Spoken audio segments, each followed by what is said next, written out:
Isso é Max, o podcast oficial do Colégio Max. Oi, minha gente! Estamos nós aqui, então, reunidos para a gente falar um pouquinho sobre vestibular nesse podcast oficial do Colégio Max. Minha gente, só queria aqui apresentar quem está junto comigo. Vocês já ouviram a voz desse sujeito simpático, o professor Luciano, o homem sorridente. Tensa aqui do meu lado, professora Geisa, fingindo não estar tensa, mas está tensa. Fala oi, Geisa. Oi, pessoal. Muito tranquila e serena. E aqui o rei do podcast, já conhecidíssimo em todas as plataformas, professor Toninho. Fala oi, Toninho. Olá, gente. Nossa senhora, gente. Estou me sentindo em casa, só com amigos aqui. A gente hoje vem a convite aí das nossas coordenações, falar um pouco sobre vestibular da UEL. Estamos aí há algumas semanas dessa prova, uma das provas mais esperadas, um dia esperado pelos nossos meninos. E a ideia é a gente falar um pouco sobre essa prova, o que vem antes, como se organizar, lembrar um pouco dessa história do vestibular, entender um pouco como é essa cena, né, de vestibular para esses meninos. Vamos lembrar que a gente está com uma galera aí do terceiro ano que está inaugurando essa fase na vida. E também falar com esses meninos um pouco mais experientes, que é o pessoal do pré-vestibular, que vão aqui, né, junto da gente, passar por uma prova que é uma prova que gera muita expectativa. E eu acho que gera muita expectativa porque o sonho e a vontade de estudar numa universidade incrível como a UEL... Todo mundo aqui formado na UEL, gente? Eu sou. Opa, eu também. Formada e pós-graduada na UEL. Você sabe que eu e Geis estudamos na UEL na mesma turma, né? Foi Faz assim... pouco tempo. Nós... Que maravilha. Fizemos vestibular e nos formamos na mesma turma, estudamos, né, os 4 anos da nossa graduação juntas. Foram 4 anos belíssimos, né, nos campos. E olha, pelo nível de aula que vocês dão e de conhecimento, o curso de letras da UEL é um baita curso, hein? Parabéns. Obrigada, Lu. E todo mundo aqui do mesmo centro, né? O famoso CCH. Exatamente. É isso, né? Quando a gente fala de vestibular, acho que todo mundo com um pouco de saudade lembra daquela fase, né, da universidade, que fase maravilhosa que esses meninos vão viver, mas a gente vai dar uma força para que isso aconteça de uma forma amena, prevista aí para a gente como algo possível de ser esclarecido, né? Acho que a ideia é essa. A gente queria garantir para que esse menino, ouvindo esse podcast, ele pudesse mais ou menos entender o que vem pela frente. Afinal, Como é que chama o podcast mesmo? Isso é Max. Olha a Geisa! É a primeira participação espontânea, gente. Olha lá, ela leu isso aí agora. Senhoras e senhores, vamos conversar sobre uma coisa. Vocês têm noção de quantos inscritos? Chuta. Pode chutar, tô deixando. Quantos inscritos, senhores? Mais de 20 mil? Mais de 20 mil. Estamos perto. 22.635 jovens irão fazer essa prova. Estão ali, né, inscritos. Vocês têm noção de quantas vagas nós temos aí disponíveis? Fala aí, Cláudio. Mais de 2.500 vagas. Olha só que coisa incrível, né? Uma universidade gigante, né? Um vestibular importantíssimo. E tenho eu a impressão que é um dos mais importantes aí do Paraná, do interior, então, seguramente muito importante. E aí, quando a gente pensa em vagas, né, disso aí a divisão, né, do sistema de seleção unificada, nós temos aí 3.125 vagas, né, para esse processo. Nós temos 52 cursos de graduação, gente, que coisa incrível, né? É muita coisa. Dá para ter muitas ideias, dá para pensar em muita coisa. É futuro, né? É isso, né? É diverso. E isso é muito legal porque amplia, inclusive, a possibilidade de escolha de quem está muito em dúvida nesse terceirão. Aí, o terceirão vindo do ensino híbrido, às vezes as pessoas... A gente já tinha dúvida na nossa época, né? Agora, então, com essa questão do digital, acho que as dúvidas se ampliam. Então, com 52 cursos, dá para escolher bem. Mas é interessante a gente falar dessa questão, né, das escolhas. Nós sempre temos aí... Quer ver? Ó, não pode olhar a cola. Ninguém vai olhar a cola. Lu, curso mais concorrido. Vai, rápido. A medicina, com certeza. Medicina. Segundo curso mais concorrido, Geisa. Geisa não gosta de se colocar nessa situação. Volta pro Lu. Lu, segundo curso mais concorrido. Eu acho que vai para a área da saúde também, biomedicina. Ah, exatamente, garoto. Biomedicina. Olha isso. São 217 candidatos vaga na MED, Biomedicina, quase 45 candidatos vaga. Agora, terceiro curso. Isso me surpreendeu. Esse é genial. Não, mas tem muito a ver com o nosso momento, Exato. né? Vamos falar um pouco Exatamente. sobre isso, né? Ó, ciência da computação.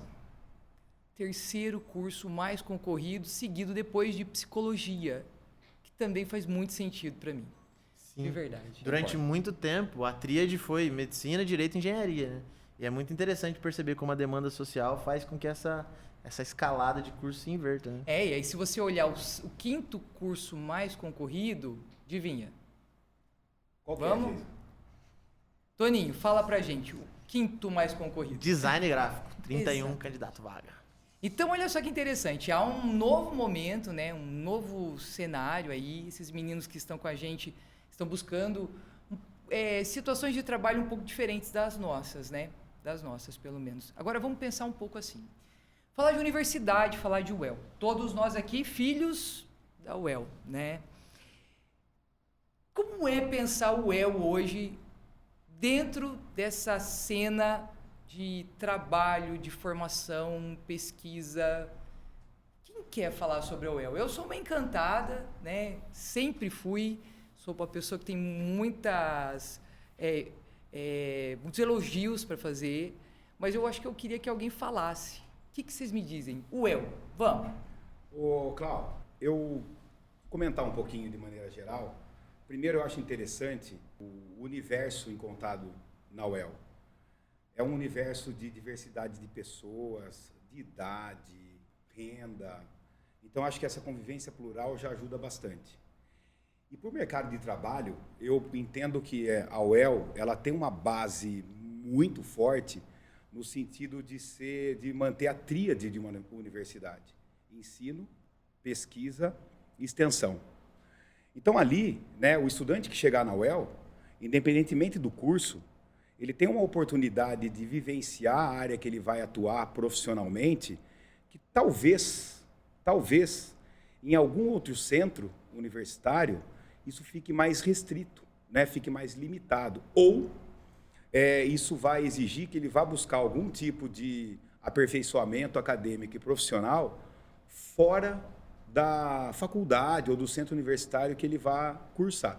Nós não estamos aqui dizendo que outras designações, né, no estilo do ensino acadêmico e superior no Brasil, no ensino universitário, sejam fracos, não é isso, né? De maneira alguma. Pelo contrário. Mas o fato de estar na UEL, além dessa vivência bastante heterogênea e até plural, isso faz com que esses estudantes possam, né, de fato, se envolver na carreira que vão ter que vão acabar seguindo para o resto da vida, né? Ou não, né, Lu? Agora essa história de carreira para o resto da vida. Exatamente. Isso é uma coisa nossa, lá que entramos isso. na década de 90, né? Exatamente.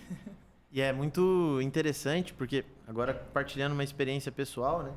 Quando eu entrei na universidade em filosofia, é um curso muito teórico. Bacharelado e licenciatura parece que se misturam. É um curso de licenciatura, mas parece que se misturam, né?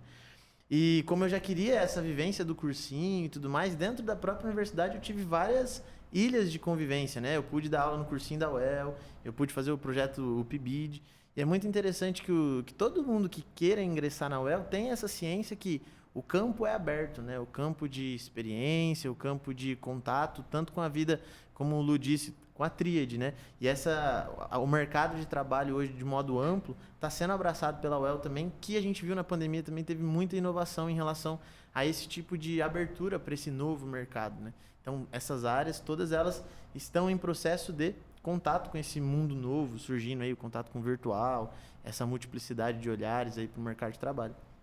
Porque no fim das contas, sem querer interromper, você vai entrar na universidade e uma hora você vai ter que sair e encarar o mercado de trabalho. Sim.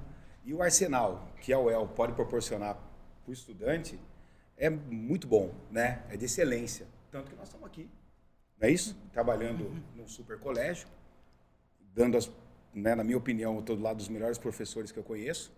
E me ajudou muito, né, esse meu percurso na universidade, né? Então, eu sou muito grato e eu sou muito fã, assim como você já tinha falado, Cláudio. É muito engraçado, quando você tem uma universidade de importância tamanha, que gerencia, né, um calendário, que reorganiza a vida das famílias, dos professores. A gente passa a olhar para essa universidade realmente com o respeito que ela merece, né? Que é uma universidade que ela gerencia e potencializa talentos incríveis, né? Eu vejo que todos nós aqui convivemos, né, com pessoas que também se formaram lá e são referências muito, muito importantes na cidade e também até em outras universidades, acabam sendo professores incríveis de outras universidades, profissionais incríveis, não só em Londrina, mas fora também. Agora, uma coisa muito legal da gente pensar é assim, né? A UEL, ela se mostra, né, ao longo dessa trajetória que nós acompanhamos enquanto professores. Eu acho que aqui o Toninho está chegando agora como professor, Geisa e eu já há algum tempo, o Lu quase da nossa idade aí dando aula e tal. A gente passou por uma história, né, de vestibulares da UEL, né? Passamos pela fase do vestibular com 2 fases, com prova discursiva, né? Me lembro disso.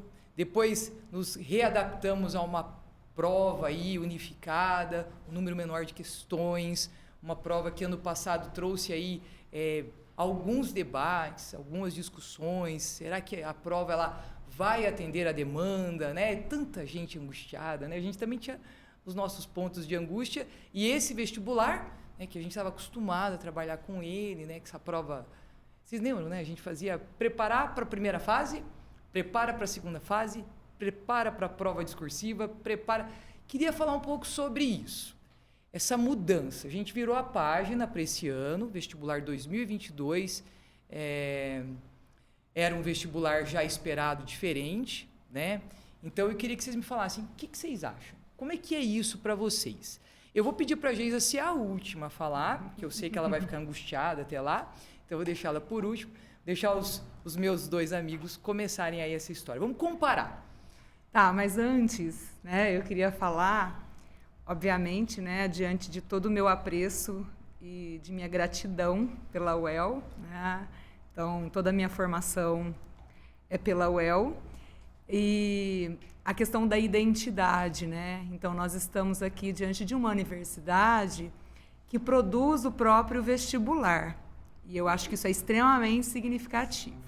À minha época, nós tínhamos o nosso vestibular elaborado pela Fundação Carlos Chagas. Então, começando um pouquinho o histórico, né? Nós pegamos, acho que aqui, Toninho não, né? Mas Luciano, Cláudia e eu fizemos esse formato de prova. E o avanço, né? A pesquisa, a ciência e essa formação de identidade dentro da instituição que tem a autonomia de trazer, né, para Londrina o seu próprio vestibular. E isso eu acho que é extremamente significativo, né? Certo? A Universidade Estadual de Londrina e traz, então, para a gente falar desse formato, claro, a ideia é acolher outros alunos, sim, né? Mas é também priorizar quem é de Londrina. E isso é importantíssimo. Para reforçar isso que a Geisa diz, eu passei pelas 2 últimas mudanças, né? Enquanto eu fazia o ensino médio, eu sempre me preparei. No 1º e 2º ano eu fiz os vestibulares como treineiro, que eram a 1ª e 2ª fase, tudo objetivo. E aí no meu 3º resolveram mudar e colocaram a 2ª fase como discursiva. E eu lembro que foi toda uma mudança de logística, de pensamento mesmo, né? E isso causou uma estranheza ali nas primeiras semanas, mas depois uma readaptação dos próprios professores. Todos os meus professores foram super solícitos. E a ideia do vestibular da UEL, eu lembro que a coordenadora da COPS foi lá conversar com a gente, com os alunos, enquanto terceirão, e ela disse o seguinte, a nossa ideia é que nós consigamos captar os alunos de um modo mais crítico, que o aluno consiga ter uma leitura mais interessante e profunda sobre o mundo, que ele saiba utilizar os conhecimentos que ele aprende em sociologia, em gramática, em literatura, enfim, nas diversas áreas, e aplicar isso dentro do vestibular. E aí, na pandemia, né, teve essa outra virada, que foi o vestibular unificado. Que eu acredito que essa característica da UEL de desejar um aluno mais crítico, um aluno profundo, um aluno que sabe fazer uma leitura social a partir dos conceitos não mudou. Acredito que isso continua. Acho que a principal alteração foi só mesmo no formato em relação a quantidade de questão, essa adaptação aí e, obviamente, né, a preparação no sentido do momento decisivo, né? Olha só, é muito interessante, né? A época do Toninho, então, a coordenadora da COPS foi até a escola em que ele estudava falar do vestibular. Então, todo esse carinho que a gente tem pela UEL vem disso também. Essa recepção, essa acolhida, né? Quando eu disse que, de certa forma, os alunos de Londrina são privilegiados, né? Não só por ter a instituição aqui em Londrina, mas é todo esse cuidado. Em que universidade nós temos coordenadores, né? Que se deslocam e vão até as escolas acolher, orientar, acalmar esses alunos. No Max, nós também tivemos ano passado uma conversa com a coordenadora da COPS em função dessa situação, desse caráter, né, de excepcionalidade da prova. Então, isso é fantástico, né? E é para se sentir mesmo acolhido e querer fazer parte dessa instituição. Olha que coisa mais louca, né? Essa semana eu estava conversando com o pessoal, o colégio tem agora as turmas dos itinerários, né? E aí a gente conversando com os meninos, né? São meninos que ainda não estão se preparando para o vestibular, estão ali no processo começando, né? E olha que louco, né? A gente conversando, e eu falei para eles assim, o que vocês acham que é um movimento coletivo que nos envolve, né? Aí eles falaram, eu acho que todo mundo aqui pensa muito em vestibular. Eu falei, vocês sabem um pouco de como era a prova da UEL e tal? Olha que legal. Aí os meninos falam, é tema, né, Cláudia? Todo ano é tema, né? Eu falei, vocês sabem quais foram os temas? E aqui eu estou usando uma pesquisa que não é minha, tá? Pesquisa da galera do primeiro ano. Eles foram descobrir os temas das provas. Vocês lembram dos temas? Posso? Gente, ano passado, pesquisa, galera do colégio. Primeira série do ensino médio, novo ensino médio. Ano passado, tema, fronteira. Nossa, eu lembro que a gente ficou num desespero. É que o aluno não sabe, mas a gente que está em casa, professor, a gente fica todo mundo esperando para ver quem vai descobrir o tema antes, né? Aí, ano 2020, tema museu. Nossa, isso foi lindíssimo. Enfim, Né? Geopolítica. Olha 2019, que genial. Tema, encantamentos e desencantamentos do mundo. Nossa, coisa mais incrível. Aí 2018, vida e morte. A gente foi um pouco mais longe na nossa pesquisa, mas vou parar aqui. Eu queria lembrar, porque assim, teve uma fase na nossa história, não sei se o Toninho, enquanto aluno, lembra, que a gente se dedicava a interpretar o cartaz do vestibular. Gente, é verdade. Mas era de um constrangimento. Cartaz, e no manual, a contracapa. Alguma mensagem subliminar tá lá. E é muito legal também de falar que desde a capa, né, essa escolha, ela é feita toda por alunos da UEL, Sim. né? É um concurso entre eles. Os alunos Então, do design, né? é o vestibular de ponta a ponta, né, Caseiro. envolvendo toda a comunidade londrinense, mais especificamente, né, os alunos da Universidade Estadual de Londrina. É fascinante, né? Bom, vamos falar dessa prova. Bora. Seguinte, minha gente, para todo mundo lembrar. Primeira, precisamos lembrar aí quantas questões. Serão 36 questões objetivas sobre conhecimentos gerais, relacionadas aí ao conteúdo do ensino médio. 10 questões de língua portuguesa e literatura em língua portuguesa. 4 de língua estrangeira, podendo ser inglês, espanhol ou francês. A segunda parte, composta pela redação, com uma produção textual em prosa, tá? É isso.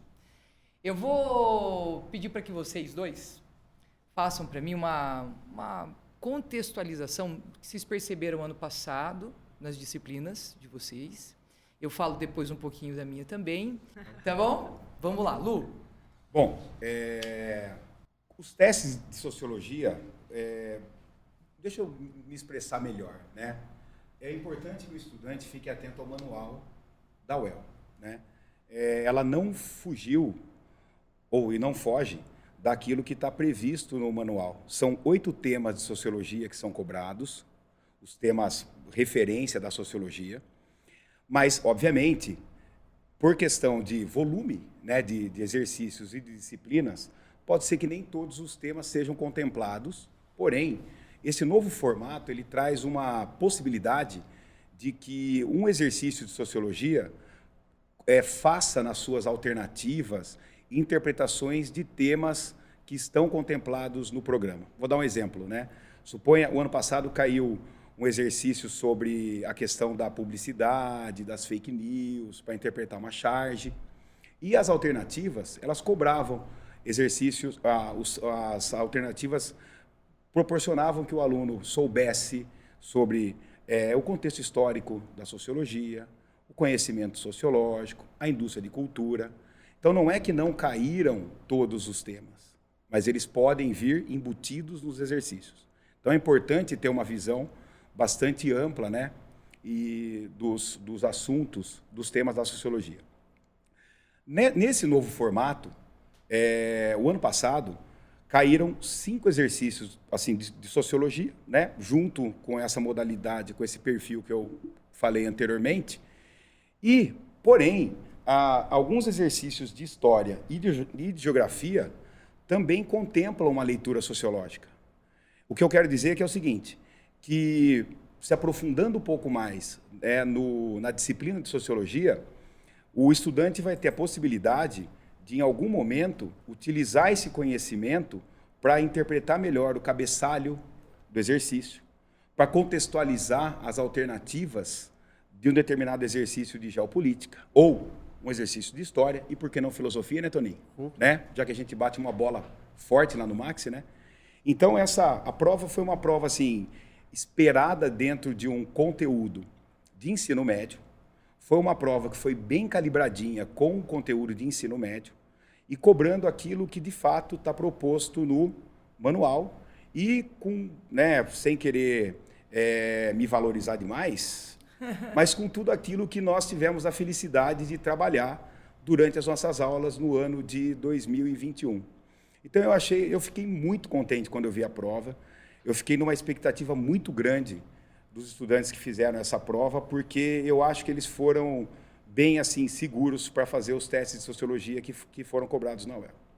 Isso é muito legal, Lu, de ouvir, porque tem uma conexão muito grande com a filosofia, sabe? Porque a filosofia tem uma linha narrativa ou uma espécie de critério ali dentro do vestibular, que é justamente contemplar aquilo que os alunos veem dentro do manual, que vem nos livros didáticos.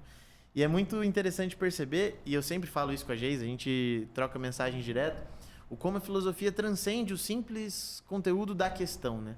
Porque é obviamente que você vai encontrar testes ali que fazem referência direto ao autor ou aos autores, ao intertexto com outras, com a questão da atualidade, com questões de outras disciplinas, inclusive embutido em outras disciplinas, mas também na redação, que eu costumo dizer que é um dos diferenciais, até no próprio critério de pontuação mesmo do vestibular, né? Então, um aluno que tem domínio dos conceitos de sociologia, dos conceitos de filosofia, que tem essa visão mais ampla em relação à história e geografia, enfim, que consegue passear pelas humanas de um modo geral, ele tem uma argumentação... Concordo plenamente. Ele tem uma argumentação mais profunda nesse sentido, até para conseguir construir um dos critérios de desempate aí, né? Um dos critérios de classificação mais eficazes de todos, que é a questão de uma redação bem escrita. Então, a filosofia tem essa probabilidade de elevar a sua nota lá em cima. Até porque, né, Lu? Filosofia e sociologia na UEL cai de um jeito peculiar em relação aos vestibulares do Brasil. Então, os alunos que vêm de outros lugares do Brasil, eles encontram, às vezes, essa resistência em, poxa, como filosofia e sociologia aqui caem diferente, né? Então, o aluno daqui, como a Geisa estava dizendo, é muito contemplado nesse sentido, em poder ter um contato direto, dentro da grade curricular, ter ali as aulas de filosofia e sociologia e essa ampliação do repertório sociocultural mesmo para conseguir escrever um texto bem legal, interpretar questões de outras áreas e, é claro, né, a própria filosofia acertar os testes. Nossa senhora, gente, misericórdia, né? Que sucesso. Eu, na verdade, olho para a prova, a do ano passado, e olha só que coisa mais louca, né? A prova, ela vai, dentro do universo da linguagem, valorizar muito a literatura. E eu, enquanto professora de gramática, né, eu vivi um momento muito interessante, porque eu entrei em sala para comentar a prova logo depois, e os meninos falaram assim: Cláudia, cai mais literatura que gramática, né? A UEL, ela oscila. anos ela vai cobrar um pouco mais de linguagem, algum tempo ela muda, vai cobrar um pouco mais da literatura, o texto literário sempre é fundamental para essa prova. Mas olha só que interessante, num ano como o que nós vivemos ano passado, a gente parte do pressuposto que talvez nem todos os meninos tiveram acesso a essas aulas que foram aulas formais e tal, né? Mas todo mundo teve acesso à leitura, né? Para aquele que desejou. E eu disse para os meninos em sala de aula, falei, olha, gente, se existe um momento coerente, esse é o momento que a UEL se faz mais coerente. Quando ela insiste que o processo de leitura, ele é muito importante. E ela coloca isso em evidência. Então, ela vai trazer uma sequência de textos literários belíssimos, vai explorar a leitura desse texto e a interpretação, e, na sequência, já depois de cobrar a literatura de uma forma impecável, ela vai trazer o universo gramatical. E ela não faz isso de uma forma despretensiosa, não. Aí ela mostra que veio. Eu tenho, assim, um olhar, uma admiração pela prova de língua portuguesa, porque ela tem uma escolha de assuntos, uma escolha de perfil de questão, que assim, ó, você não precisa de 20 questões para você entender se o sujeito sabe ou não. A forma como eles apresentam o conteúdo, a descrição adulta que se faz da gramática, e é uma gramática não preconceituosa, ela é uma gramática que descreve função mesmo de escrita. Então, você olha esse finalzinho da prova, né, de língua portuguesa, as 4 últimas questões, que vão trazer o universo do período composto, o uso das conjunções, a relação de sentido entre palavras, o uso dos pronomes. Na hora que você termina a prova, você fala, ok, era, como é que os meninos dizem, era sobre isso, né? Tá tudo bem, vocês acertaram mesmo. Então, assim, eu acho que eu nunca me desaponto com a prova. Por mais que às vezes ela oscile com mais ou menos questões relacionadas à minha frente, as questões que estão presentes, elas fazem toda a diferença para quem está dando aula. Porque você sabe que você está dando aula para uma universidade que entende da função da linguagem e do processo da escrita. Então, para a gente, né, o que se cobra na UEL, ele é um elemento balizador para qualquer prova. Então, é muito engraçado que os meninos aqui de Londrina falam, ô Cláudia, como é que eu estudo para São Paulo? Como é que eu estudo para Curitiba? Olha, filho, estude para a UEL.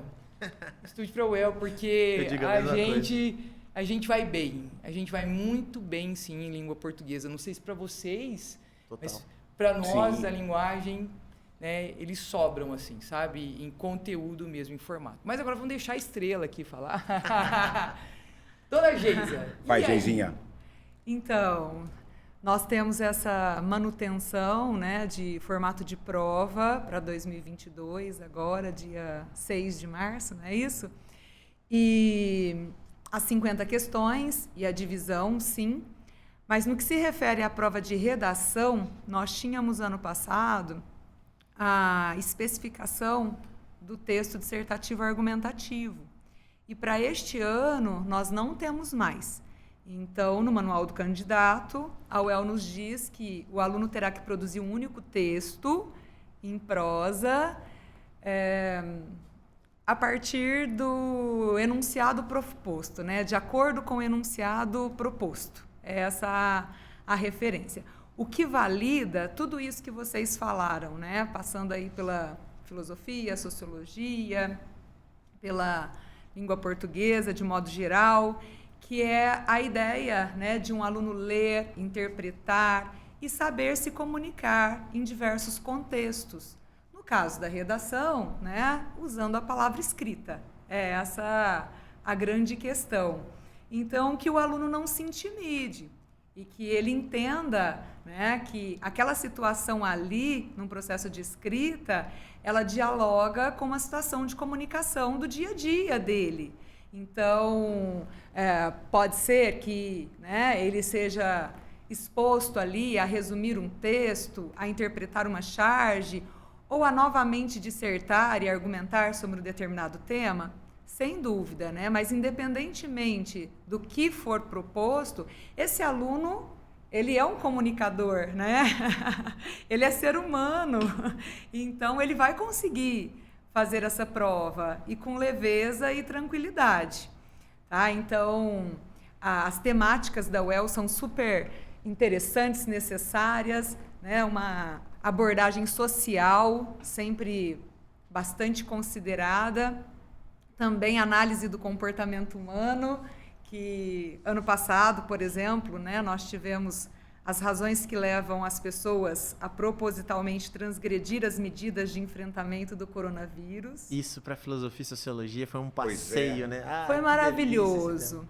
E assim, mais maravilhoso ainda é ter um aluno atento aos textos de apoio que traziam as razões que levam essas pessoas a propositalmente transgredir essas medidas de combate ao coronavírus. A resposta estava ali, né? Então é um exercício, antes de tudo, de leitura e interpretação.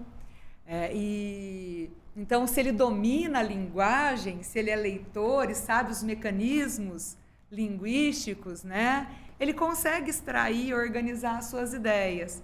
Então, não precisa se fechar em um edital que especifica um formato de texto a ser produzido. Nós não somos fechados em sociedade. Nós não produzimos uma única forma, né, de texto no nosso dia a dia. Então, por que a prova teria que ser assim? Então, é interessante. Então, eu queria ressaltar que temos, sim, a mudança, né, no que se refere à prova de redação especificamente. O restante, Cláudia já mencionou. São 36 questões de conhecimentos gerais, né, com peso 1,5, 10 envolvendo língua e literaturas, com peso 1,6, e 4 de língua estrangeira, né? 1,5 também. A redação vem com peso 4. Né? Repete. Peso 4. Uma grade de correção que se diferencia também do formato do ano passado. Ano passado, a prova foi corrigida de 0 a 5. Para este ano, a grade de correção oscila de 0 a 6, e com esse fator multiplicador 4, totalizando 24 pontos de 100. Mas, né, só terá a redação corrigida aquele aluno que se destacar nas 50 questões, né, ali propostas. Então, é o aluno atento, leitor, que domina a linguagem, a filosofia, a sociologia, que transita entre os textos de modo geral e as demais disciplinas, exatas, humanas, biológicas, né? O intertexto se faz presente na prova, e isso ele vai ter que sistematizar numa prova de redação, tá? Então, é essa observação. Também é legal falar que esse formato de trazer um texto para o aluno produzir conforme o enunciado proposto já era um formato anterior, né? Então, nós tivemos aí, pelo menos nos últimos 10 anos, esse caso específico mesmo, que foi da prova do ano passado, que trouxe a dissertação argumentativa, certo? Então, se aproxima muito mais do que é aquela identidade da UEL que eu falava lá no início. Eu, particularmente, fico muito feliz, porque quem se destaca é, de fato, o leitor atento, o aluno crítico, né, que não tem medo e que não está formatado, encaixotado, preso num referencial. É mais confortável saber o que vai cair? Talvez seja. Mas é mais crítico, dinâmico, sociável, né? Então, entra a questão da cidadania aí também, tá? Então, a ideia é que os nossos alunos se sintam mesmo preparados. Muito bom.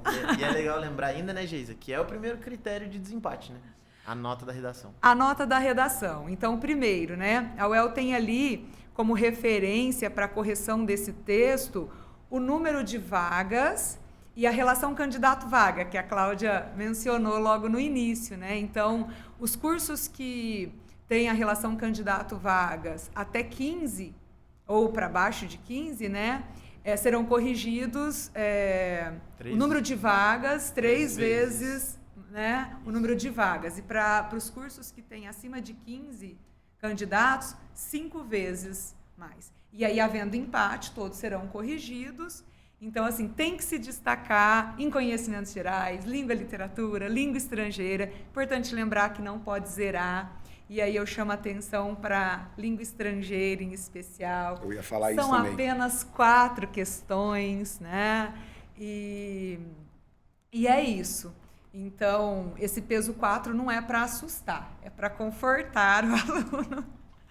É essa a questão. Até porque o aluno que se dedicou a construir um conhecimento em todas as áreas ali durante as aulas, fazendo os resumos, se expondo a exercícios, ele vai ter consecutivamente essa capacidade de leitura, né? Essa exposição maior, uma probabilidade muito maior de conseguir fazer essas leituras críticas, né? E é interessante que no manual do candidato, a UEL fala, ela menciona alguns verbos, né? Ela fala que o aluno vai ser avaliado quanto às capacidades de analisar, comparar, criticar, completar, resumir, etc. Então, isso é muito bom, né? De fato, é uma prova aberta. É a pessoa que mais aqui causou, querendo ser a tímida do grupo, resolveu falar por todos. Desculpa se eu me excedi. Se a sua estrela não brilha. Desculpa. Gente, desculpa, mas eu adoro te ouvir. A gente passou por tudo, desde o seu momento aí, reconhecimento da colega. A gente passou, então, falamos um pouco sobre a história dessa universidade, falamos um pouco desse nosso carinho especial por ela, dessa condição importantíssima que ela tem, né, dentro da nossa cidade, também fora. Falamos a respeito das provas antigas, provas novas, falamos até dos temas das provas. Eu acho que a gente conversou sobre quase tudo, minha gente. Eu queria, já chegando bem pertinho do final, queria que vocês soubessem, assim, que esse podcast vai ser ouvido pelos nossos meninos, pelos pais, por colegas. Eu queria que a gente pudesse deixar aqui bem rapidinho um conselho. Sabe aquela coisa que a gente dá quando a gente sabe o que vai acontecer? Conselho rápido. Pode ser conselho para o pai, para a mãe, conselho para o jovem. O que você diria? Quem quer começar? Alguém quer falar sobre isso? Às vezes eu já não quero mais. Eu falo. Então fala. Um conselho. Eu acredito que esse conselho ele tem duas raízes aí. A primeira é ensaio. Então você precisa entender que a prova ela vai exigir algumas capacidades que foram traduzidas durante o ano de estudo, mas também tem umas habilidades práticas, no sentido de organização da sua logística até o local da prova, o conhecimento real da sua sala, do horário, desde a roupa que você vai até a máscara que você usa. Por exemplo, eu uso óculos, então eu não posso usar qualquer máscara. Então é interessante que você saiba tudo isso, esse cenário mais prático.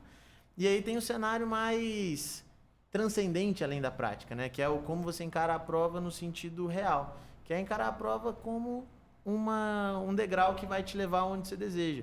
É observar que a prova é um passo, um trampolim para levar onde você sonha, né? Eu costumo dizer para os alunos assim, a prova é algo confortável? Não é algo confortável, muitas vezes nem prazerosa.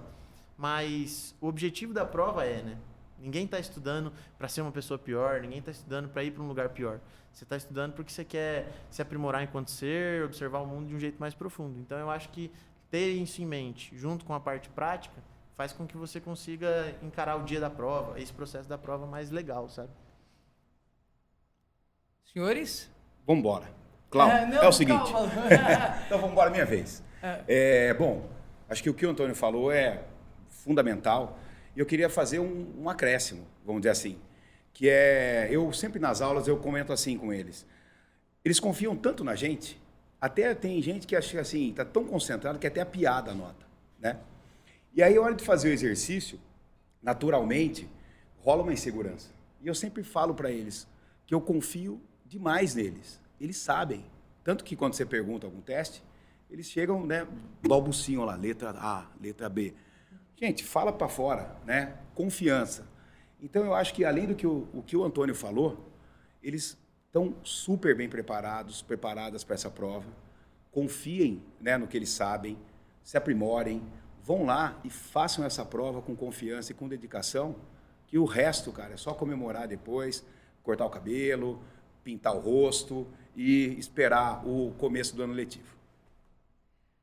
Não vou me exceder, só quero desejar boa prova, boa escrita e reforçar esse tom de confiança aqui que o Lu deixou, né, para todos. É isso. Bom, eu já encerrando, queria agradecer a presença de vocês aqui. É sempre muito, muito bom conversar com quem a gente confia e reconhece a competência. Eu sou muito feliz por estar aqui desse grupo, de verdade, gente. Para mim, é o reconhecimento, sabe? Estar entre pessoas que eu admiro. Queria que vocês soubessem que os meninos que ouviram esse podcast confiam também nos senhores, confiam muito naquilo que nós falamos. Espero que os pais que tenham aí ouvido esse podcast saibam que a gente confia demais nos meninos deles e que a gente reconhece o quanto é importante, né, esse momento na vida de todos eles. Mais do que o vestibular, mais do que uma prova, a gente reconhece o esforço e a capacidade de todos eles de se manterem firmes e fortes até aqui. E a gente vai estar junto, sempre perto, porque isso é Maxi.